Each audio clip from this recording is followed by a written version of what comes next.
Welcome to today's live IELTS class. My name is Adrian and I'm streaming to you from beautiful and quite rainy Budapest. I hope everybody has had a great week. In this class, we are looking at a reading passage for the academic version of the exam. If you are a general IELTS student, it's still a great class because section 3 of your reading in general IELTS is very, very similar to that of the academic.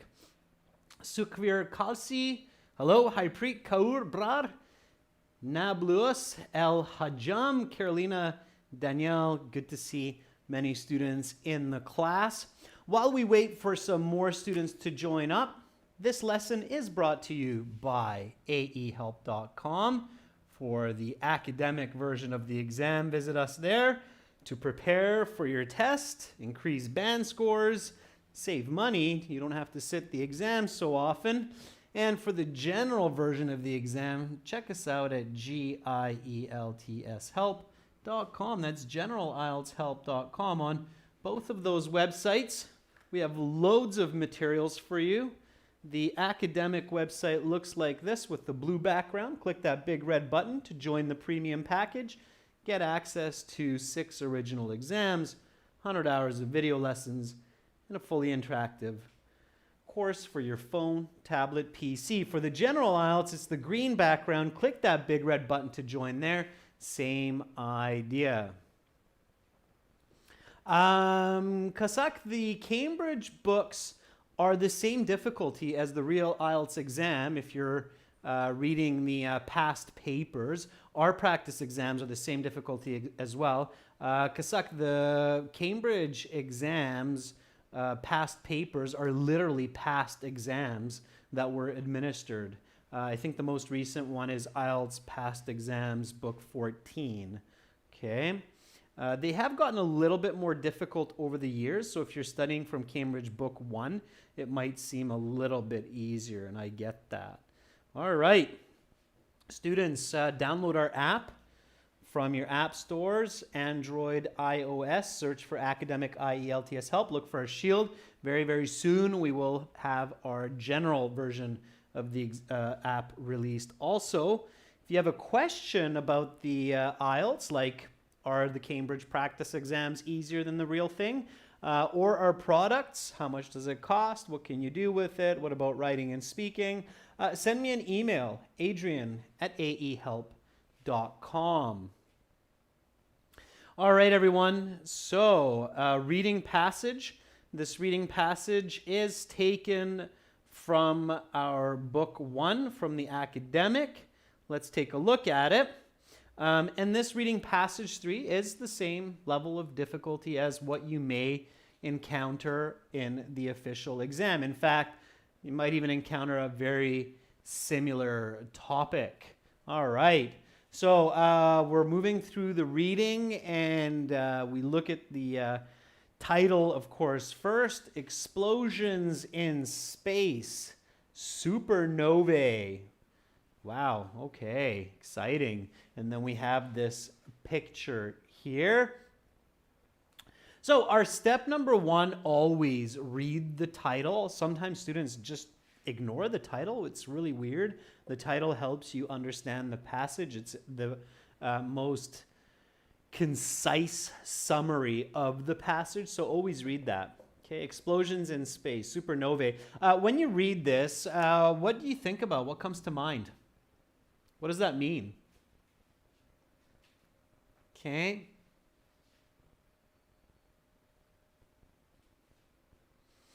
Akmal, I think you're asking about our products, the curriculum book.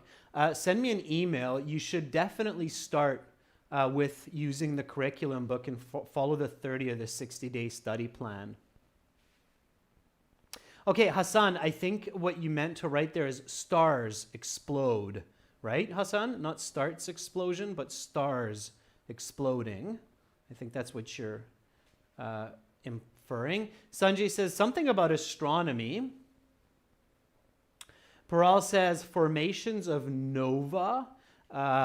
Stars, yes, supernova. Okay. Danielle says something about the universe. Sue says something about explosions outside of Earth. Absolutely.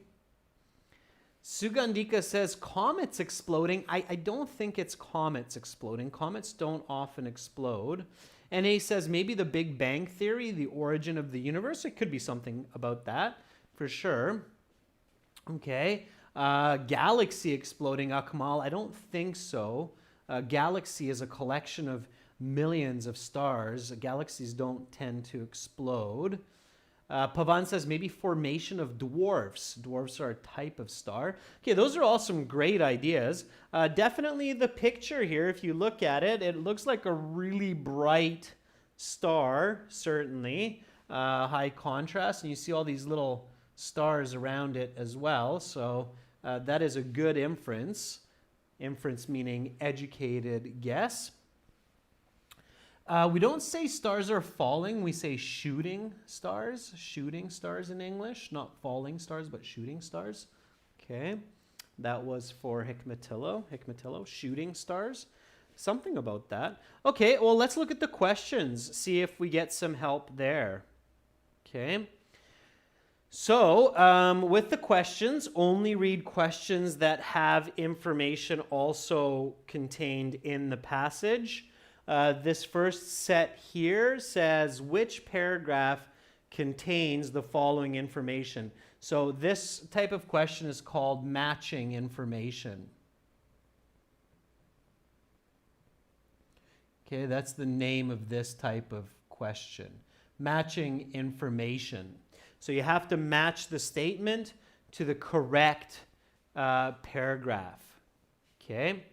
And definitely for this one, you need to read the passage. It's very difficult to search for these because this type of question does not come in the order. So maybe this information is somewhere in the middle, somewhere near the end. We don't know where the information is contained, so we have to be very, very careful. Okay? So mass energy conversion, the requirements for a type 1a supernova, supernovae as intergalactic measuring sticks. Heavy elements come from supernova, the fuel used for stars. Supernovae are the progenitors of much of existence. All right, so when I read this, what more information can I predict about the passage? So after you read these statements, these facts, they're basically facts, right? Mass energy conversion, the requirements for type 1a supernova. What more information do I get? Specifically, let's take 28. If I read this one, the requirements for type 1a supernova, what can I predict about the passage? Yeah, Sugandika Kare says there are types of supernova. That's good. So there are types of supernova. Ajit says mark keywords. No, don't mark keywords, students. Why is it not a good idea to mark keywords? So sometimes students try to do things like underline words or put a box around a word that they think is a key word, but this is not a good idea. Why is that not a good idea? Hikmatillo says that can be really confusing. Yeah, and Pavan says it can be paraphrased. That's right. So paraphrasing makes this irrational. Irrational means it's not logical to put a circle around this and get your eyes to just really focus on that word when you might not even see that word in the passage. And now your brain is concentrating on that word and it's nowhere in the passage, so it's counterproductive. Okay? It's not necessarily a good strategy by any means. Okay. 29, supernovae are intergalactic measuring sticks. What might we predict about the passage when we read this statement? Supernovae as intergalactic measuring sticks. Hikmatillo, you can't just read for details, okay? Oh, Ajit, no worries. I see students do it all the time.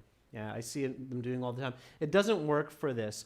The IELTS exam, students, is more like a college level exam. So you cannot use strategies that work in middle school or high school exams, like underlining and circling keywords.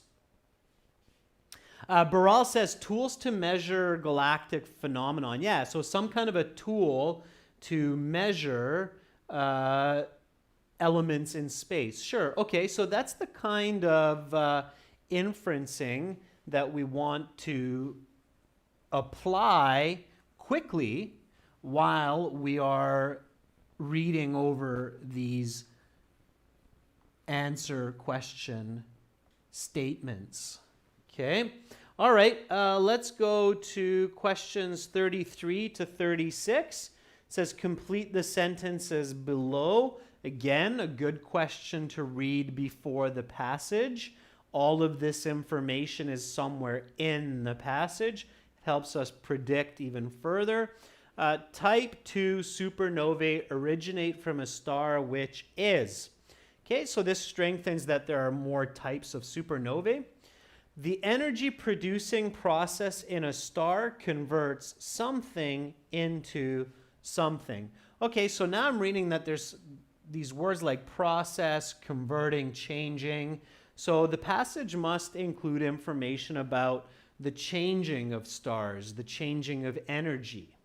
Okay? Yes, Hikmatillo, practicing to read the whole passage, even if you don't understand all of it, is very useful. Okay? So the death process starts when all of the hydrogen is used up. The star then begins to process something elements. Okay, so again, process. So lots about process here. Thinking about process essays, first, second, third, fourth, so on. The first element that can no longer be fused into another element is. Okay. Elements, students, are like oxygen, hydrogen, nitrogen, silver, gold, the periodic table of elements, all of those wonderful elements and atoms that make up our known universe. Now, again, students, this is reading, so read with me. Okay. Read nice and loud. We're doing this together. Helium, Ryuk, Gil, absolutely is an important one. Okay, here we have some multiple choice questions. Should I read all of this information, multiple choice, before I read the passage? So before reading the passage, should I read all of this information? Ryuk says no. Hikmatillo says no. Vishal agrees. Charlieson agrees, and you're correct. Yeah, you shouldn't, because here you have 4 choices. 3 of these are incorrect. So there's no point to read 3 possibly false pieces of information, which might not even be in the passage. That's just confusing for us. So we have 1, 2, 3, 4 multiple choice questions.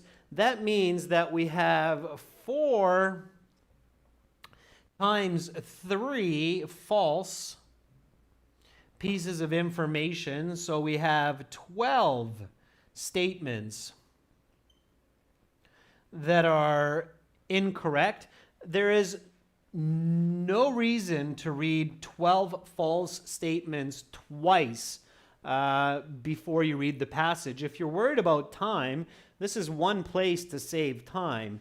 Reading 12 false statements is like reading a whole extra paragraph that's useless. Okay? So don't do that. It's a waste of time and it's confusing. So all you need to do here is just read the statements. Okay? So just read what's in the passage. The statement, this, is in the passage. Okay? So the sun will not become a type 1a supernova. Why not? the Chandrasekhar limit is, okay, so something about the Chandrasekhar limit. Okay. Then 39, if two type 1a supernovae are observed and one is brighter than the other, what can be concluded about the dimmer one? All right, good. So I've read this one. Which question or statement does number 39 connect to? So which one is this connected to? That's right, Burrell. He's a very famous Indian mathematician, Chandrasekhar. Okay, 39. If two type 1a supernovae are observed and one is brighter than the other, what can be concluded about the dimmer one? What do you think that's connected with? Which question? If I go back a little bit here. I think somebody said number 28. Not quite 28, but you're close. Probably 29. Supernovae as intergalactic measuring sticks, right? So one is further, one is closer. Number 29. It's a really good idea, students, when you're reviewing your questions to make a mental note of connections among questions, okay? That's my first tip for you today. That's a new one that I haven't covered in classes, but definitely a clever trick or strategy, if you will, to follow. Okay, so tip 1 for today. When you review questions, if you see connections among questions, meaning the information in the questions relate to a similar idea, be sure to take a mental note, as this will help comprehension and location for the answers. All right? Keep that tip in mind. Let's go back to our questions here. So, last one, number 40. Supernovae can be compared to. Interesting. All right, let's see what that's about. Okay, so far so good. Now let's read together. All right? And some of you might be thinking, I'm not really into astronomy. I'm not really into stars as such. Don't do that. Don't distance yourself from exam information ever, even if historically you think it's boring. Don't distance yourself from the information. You have to feel and believe that the information in the exam is interesting and exciting for you. Engage the information. You will do much better. Remember, your goal is not to learn about stars. Your goal is not to become an astronomer. Your goal is to get a high IELTS band score. All right? Be excited, be interested. Stars are spectacular. Here we go. So let's read the passage. If you're going for those higher band scores, 7, 8, 9, ideally you should be reading the passage. If you're not, then you're torturing yourself unnecessarily. It's easier to get a high band score, especially the high band scores, when you read the passage. So let's read together. Explosions in space, supernovae. Read with me nice and loud, students. Supernovae are among the most spectacular events in the universe. They are incredibly powerful. In just a few weeks, they can release the same amount of energy as our sun will release in its entire lifetime. Supernovae are also the origin of many of the elements that make up the universe.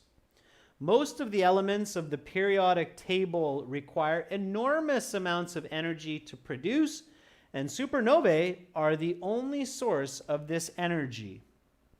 Due to their consistent brightness, supernovae are used to measure large distances across the universe. Okay, great. So, what paragraph is this? In an essay, I should say, in an essay. What paragraph is this? It is the introduction, right? Hopefully some of you are typing that nice and fast right now. That's the introductory paragraph. It's not just paragraph A, it's the introduction. How does the introduction help me understand the passage? The introduction is a very important paragraph, even if some of you are like, I don't believe Adrian. I'm not going to do what he tells me. All of my teachers say I should just skim and scan. There's not enough time. Even if you're one of these people, still read the introduction. If you just skim read the body paragraphs or whatever, where I'm not going to fight you over it, but still read the introduction. Because, as Dry Prune says, it gives a brief summary. It gives an overview of all of the passage, Saswati says. Yes. What else? So it gives a brief overview, a brief summary of the whole passage. What else does it give us? NA, I love your answer because that's truly what the introduction does.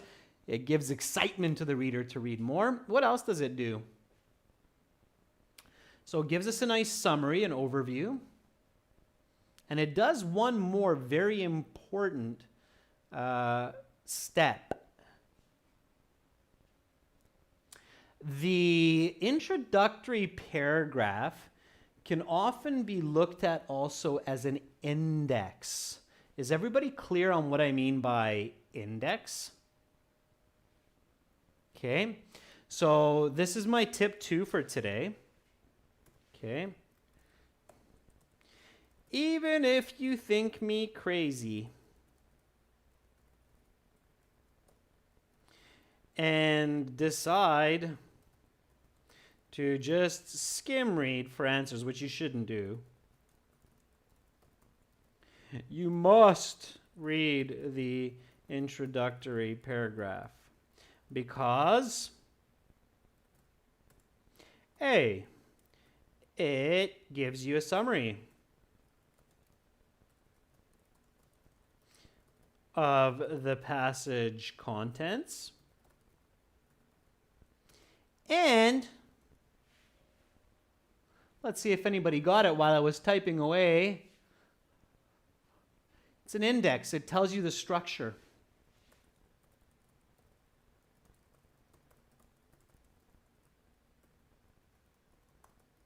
Okay.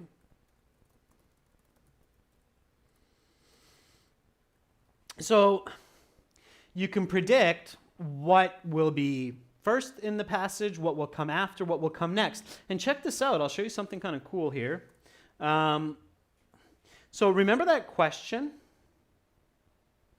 which was this 27 to 32? Which paragraph contains the following information? And here it says, heavy elements come from supernovae. Okay, let's just jump to this one here, number 30. Heavy elements come from supernovae. If I go back, so keep that one in mind, heavy elements come from supernovae. And I look at the introduction, it says supernovae are also the origin of many of the elements that make up the universe. Most elements of the periodic table of require enormous amounts of energy. So here, I have this information in the introduction coming fairly early. So this gives me the idea that in this essay, the author will discuss elements in the first couple body paragraphs. So right away, I can assume that I'm going to read about elements somewhere in here. And right away, I can already see words like hydrogen, helium, and so on. And then I can assume that in the next body paragraph, I'm going to read even more about elements. So I can see that here we have carbon, neon, oxygen, and then iron. Okay? Now, iron is quite a heavy element, so I can already start to figure out that perhaps the answer is coming from this paragraph. Okay? So, again, the introduction gives me not only a summary, but also the structure of the essay. Okay? All right, let's keep reading, students. So here we go. Read with me. Is that, by the way, before we read, is that clear? So did everybody pick up on what I was putting down by the introduction gives you an index of the passage? It tells you roughly the outline for the passage. Okay, so you can kind of reference the introduction to help you search in the right places if you're panicking. Okay, all right. Okay, so here we go, especially the thesis statement, right? The thesis statement. So here we go. B, there are two major types of supernovae, type 1a and type 2. There are a number of differences between the two, but the main difference is the process by which they come into being. Type 2 supernovae originate from a dying star. A star begins to die when it runs out of fuel. Fuel for stars is the element hydrogen. For their entire lives, stars fuse hydrogen into helium, producing energy in the process. This energy comes from the difference in mass between a helium molecule and the 4 constituent hydrogen atoms. 4 hydrogen atoms have a mass of approximately 4.0318 atomic mass units, while a helium atom's mass is approximately 4.0026 atomic mass units. The difference between these two values is the amount of mass which is converted into pure energy. In a dying star, there is no more hydrogen. All that is left is helium. At that point, the star begins to fuse helium molecules together to form carbon molecules. Once all the carbon is gone, the star moves on to even heavier elements, and the star consumes these heavier elements at faster and faster rates. A star may take 10 million years to consume its hydrogen, then take 1 million years to consume its helium, 1,000 years for the carbon, 3 years to consume the neon, 3 months for the oxygen, and only 5 days to convert all of the silicon into iron. There's a stopping point, however. Once the core of the star is entirely iron, there can be no more fusion. This is because the small difference in mass that is converted into energy is not present in the case of iron. The star is then left with an inactive iron core. Once the iron core reaches a certain mass, called the Chandrasekhar limit, the star can no longer exist under its own weight and collapses in on itself. The result is a cataclysmic type 2 supernova. All right. Students, when you read this kind of passage in English, I'm sure it's extremely challenging. I could only imagine how difficult it would be for me to read such a topic in Spanish or Punjabi, Hindi, Mandarin. All the more reason to visualize. Okay? So, what do I do when I visualize this kind of information? I visualize a star. Okay? Perhaps that star is me.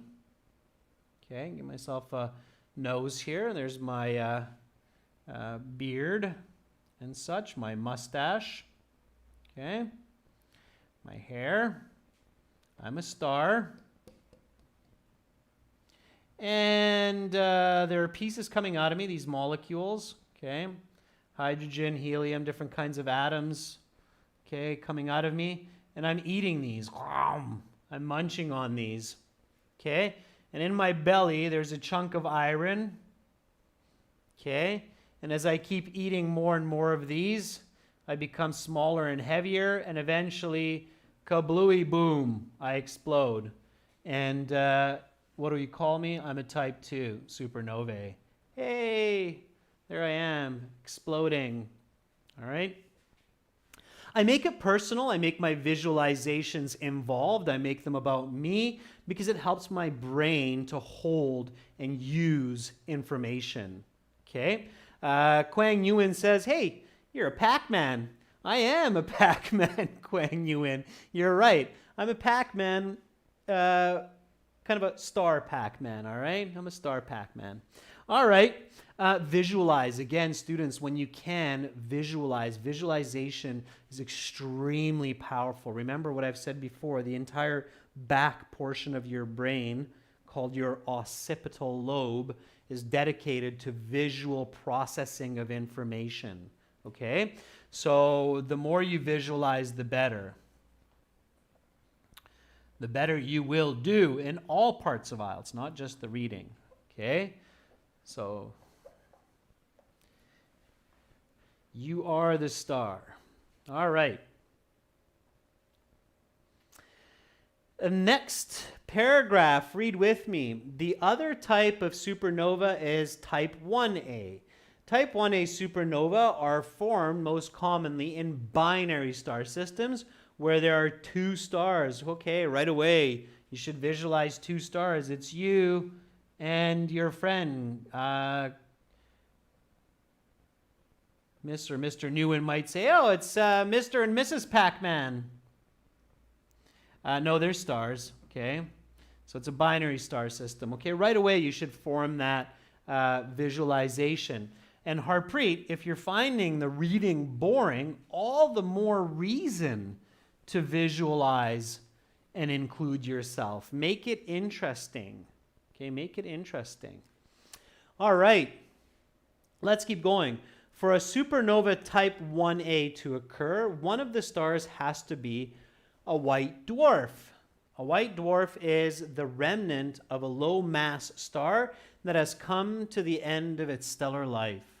Our sun will one day be a white dwarf because it lacks the mass needed to blow up in a supernova type 2 explosion. In a binary system, the white dwarf star gravitationally attracts matter from its companion star, with the matter taken from the companion star becoming part of the white dwarf. Eventually, the white dwarf will have added so much mass that it begins to approach the Chandrasekhar limit. Once it hits this limit, just like in type 2 explosions, the white dwarf can no longer sustain itself and the core of the star collapses. The star blows itself up in an even more spectacular event than type 2 explosion. All right.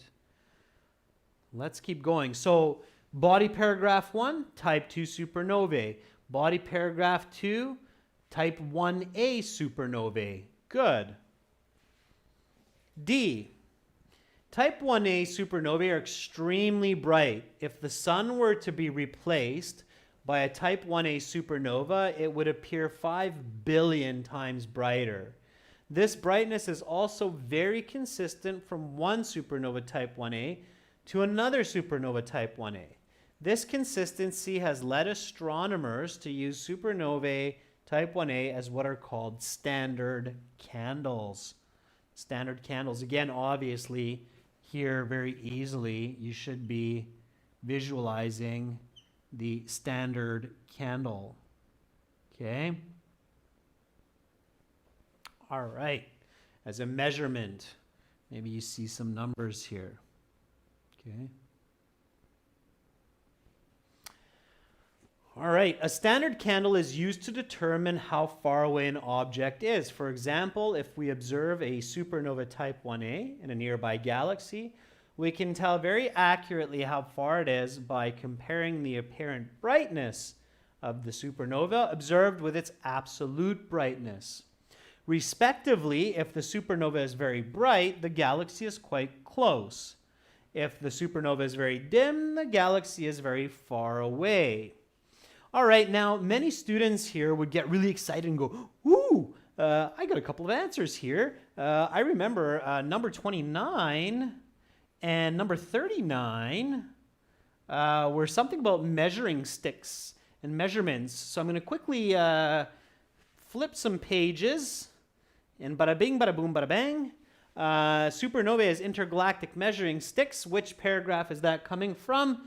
In my answer sheet, I'm going to go ahead and put D in there, and then I'm going to go back, flip some more pages, and bada bing, bada bing, bada bing, bada bang. 39, if type 1a supernovae are observed and one is brighter than the other, what can be concluded about the dimmer one? It's further away. B is my answer. I'm going to jump to my answer book and get it in there. Don't do that. Okay. Sure, you might be able to pick up a couple of questions or answers quickly. But if you do that for all of the answers or all of the questions, you're going to be all over the place and you're going to be very confused. There's only one question that you should do as you read. Other questions you should always wait until you finish the passage. Which question type do you think you should do while you read? There's only one question type that you should do while you read, and the rest of them you should only answer after you've finished the whole passage. Yeah, very good, Ryuk. So Ryuk says only the list of headings. Yeah, the list of headings, not true, false, only the list of headings, okay? The list of headings are the only question type that you should answer while you read. For every other type of question, multiple choice, true, false, not given, matching information, summary completion, you should do those ones after you finish reading the passage. It's less confusing, and if you do it correctly, you will have a higher rate of accuracy. Guaranteed. It's proven. I've seen it with hundreds, if not thousands, of students. Okay. All right. Let's keep going. Let's read some more.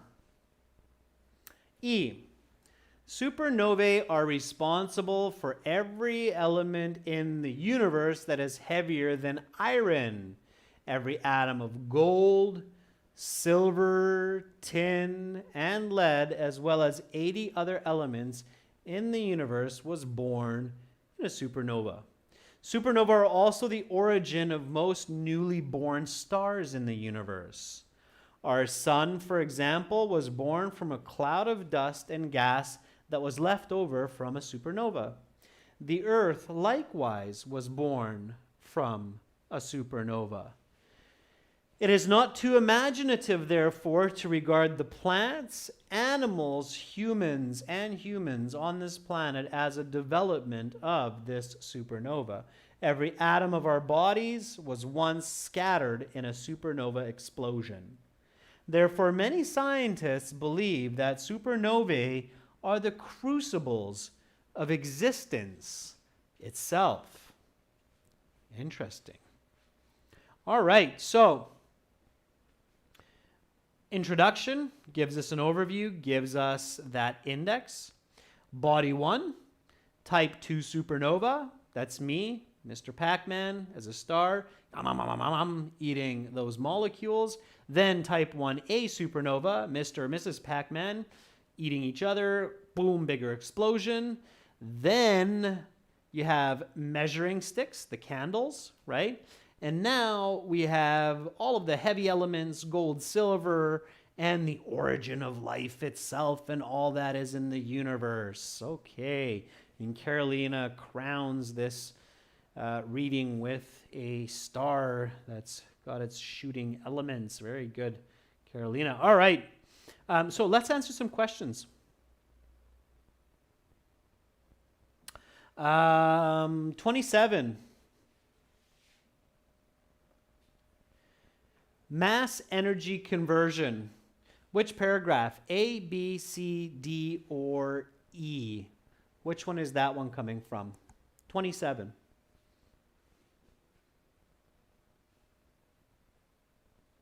Baral is asking, is it possible to understand these details? Absolutely, you have to. Okay, a lot of you are saying B, and you're correct.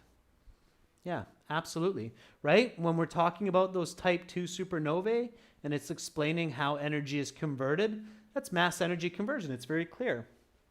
28, the requirements for a type 1a supernova. 28, what is that one?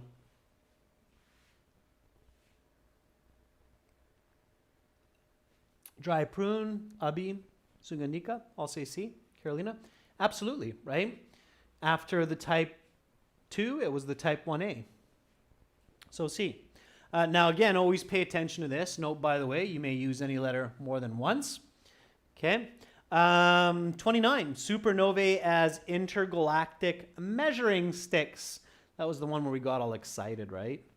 Ooh. D. Yeah.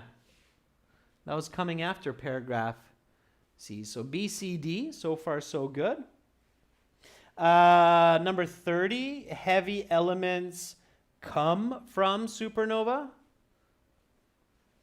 Number 30, heavy elements. Heavy elements would be like silver, gold. E, very good. Yeah. So that was E, right? Hopefully you visualized the silver, the gold. Okay. 31, the fuel used for stars. The fuel used for stars. Number 31. What's the logical answer for that? Fuel used for stars. Dry Prune says B. Sue says B. Baral says B. Hikmatillo says B. Absolutely B. What is the fuel? Let's see how clever many of you were. I remember this very clearly because when I was the Pac-Man, right? And I was eating those molecules. I was eating one, especially this molecule. What was that? That's right. I was eating hydrogen. Very good. I was eating hydrogen atoms, right? That were trying to escape from me. Delicious hydrogen. Awesome. Yeah. 32, supernovae are the progenitors of much of existence. Progenitors, what does that mean? Who knows? But it's something about supernovae are of existence. I can figure that out. E, very good. Many of you did as well. Progenitors here meaning the origin, the creators of. But even if I don't understand this word, I can still figure out that this is paragraph E. Okay? Very, very good. Notice how paragraph A isn't even in there. There's no paragraph A. We have paragraph B twice. We have paragraph E twice, but no paragraph A. There is no recipe. There's no magical system to this, okay? The examiners put this together in a clever way, so you just have to know the answer, right? All of these strategies that I'm showing you will help you with this, okay? We have strategies for every question type on our websites in the premium package for the reading section, okay? So definitely highly recommend joining the premium package. It's not just a sales pitch, but people who complete that course without fail say that, yeah, I improved a band. So that's good. We're always happy about that. We're always happy about that. All right, let's complete these sentences. Type 2 supernovae originate from a star which is... Dun, dun, dun, dun, dun, dun, dun. You might want to search for this. We could easily find it in paragraph B. But before you start searching, think. You might be able to answer this without searching. I think many of you will. So type 2, that's still me as a Pac-Man star, gobbling up all of those elements. So a type 2 supernovae originate from a star which is not a fallen star, so we don't say that. It's a dying star. But you don't need dying star, Carolina. You just need dying. Yeah, Juan Pablo Avila, thank you. This is dying. Okay, which is dying. That's all you need. Type 2 supernovae originate from a star which is dying. Yeah. The energy producing process in a star converts what into what? And I think some of you know this because you gave me the correct answer just a couple minutes before. So the energy producing process in a star converts hydrogen into helium, according to Shirojdin Abdukholikyov. And you're right, hydrogen into helium. And can you use H into helium, He? Yes, you can. Okay. In this case, the IELTS exam will accept the periodic symbols as long as you write them correctly. It has to be a capital H and a small He. Yeah, that could work also. Okay, I don't recommend memorizing the periodic table of elements unless you're a physicist or a chemist, then you need to anyway. Okay, so hydrogen into helium.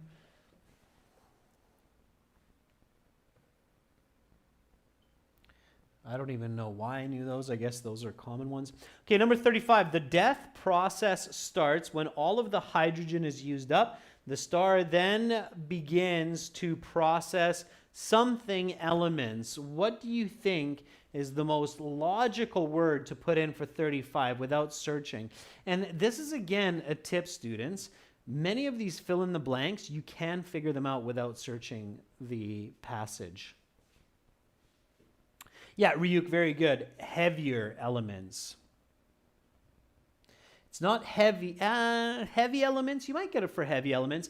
Heavier because it's relative to hydrogen. It's heavier than hydrogen, right? So heavy or heavier elements. I'll probably give it to you for heavy. I would say heavier. Heavy elements are more of the metals like gold and silver. Okay, the first element that can no longer be fused into another element is, I think this one's quite simple if you visualized. The first element that can no longer be fused into another element is, very nice, students, iron.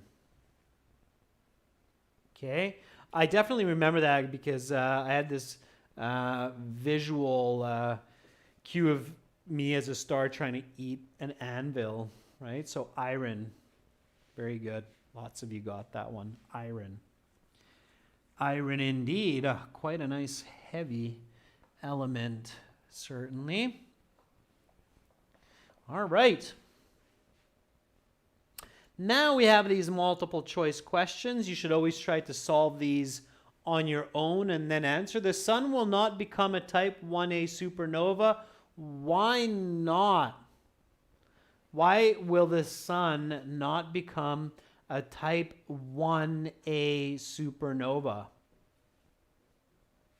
What's needed for a type 1a supernova? Why will our sun not become a type 1a supernova? The reason I'm not showing you the answer is because Ryuk, it's not that it doesn't have enough mass. That's a type 2 supernova. Okay, type 2 supernova needs to be big and have a lot of mass.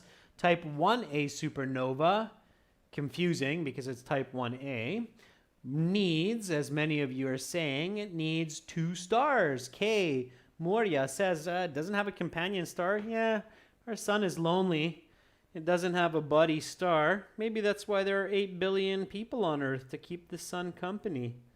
Who knows? It's missing its buddy. Where's my friend? The sun will not become a type 1a supernova. Why not? Because it has no companion star. It's not a white dwarf, no.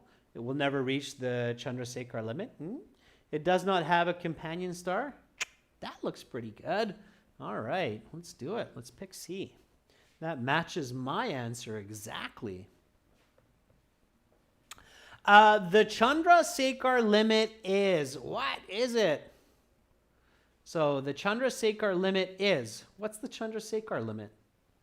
Again, students, the trick for multiple choice questions to get them correct is don't wait for the answer to jump at you. First, think about the answer in your own head. Sometimes you don't even need to read the passage if you know the information. Okay? So, what is the Chandrasekhar limit? Baral says the limit of mass of the core, partly Baral, Pudel. It's a mass limit. And what happens at that mass limit? There's one more piece to this. It's not the mass limit when the... Nope, Charlie said it's not when it's starting to die. It's a weight limit, mass limit, where the star can no longer do what? It's the mass limit where the star can no longer support its weight, right? It becomes so heavy that it just basically goes kablooey and blows up. So the Chandrasekhar limit is where the star blows up because it can't hold its own weight. I'm too heavy. It's like, imagine you're eating so much McDonald's that you just suddenly reach the Chandra McDonald-Sekhar limit and you explode Big Macs and cheeseburgers all over the place. Okay, so the Chandrasekhar limit is the mass at which a star will blow up in a supernova. Some of you might think Adrian's lost his mind. He's saying all these crazy things. But I'm not. It's not by accident. I'm trying to get you to visualize, visualize, visualize, visualize. Okay? Be imaginative. So the Chandrasekhar limit is the mass at which a star will blow up in a supernova. It's A. Okay? It's A. All right, 39. If type 1A supernova are observed and one is brighter than the other one, what can be concluded about the dimmer one? The dimmer one, as we mentioned, is further away. Okay? If you have two of the same candles, this is where you are. Okay? And you have two candles that are exactly the same.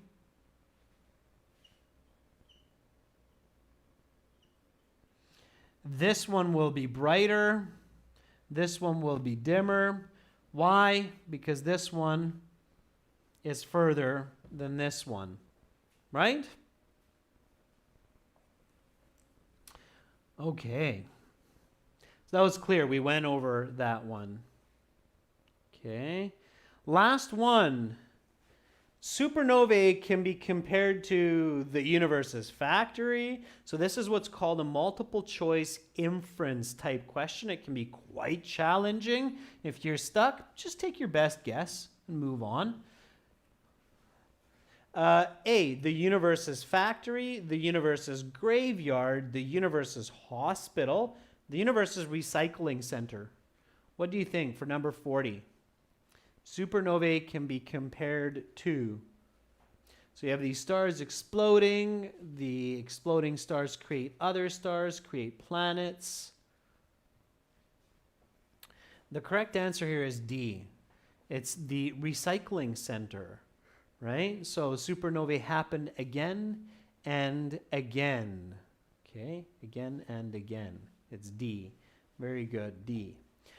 All right, students, that's it for today. Some great reading, challenging reading. That was passage 3. Remember these two big tips.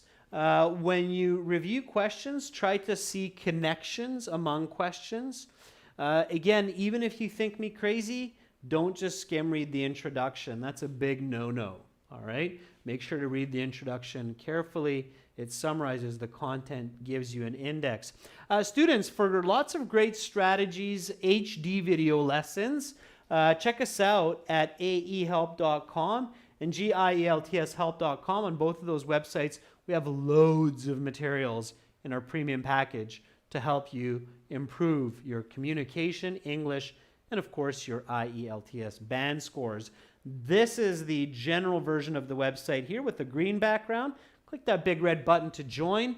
And this is the academic version with the blue background. Click that big red button to join. I will be back tomorrow with a reading passage for our members and a task 1 academic essay for everyone afterwards. That's it for today. Keep practicing. Read every single day in English before your IELTS exam. Not just short articles, but also novels. Much love to all of you. Bye for now.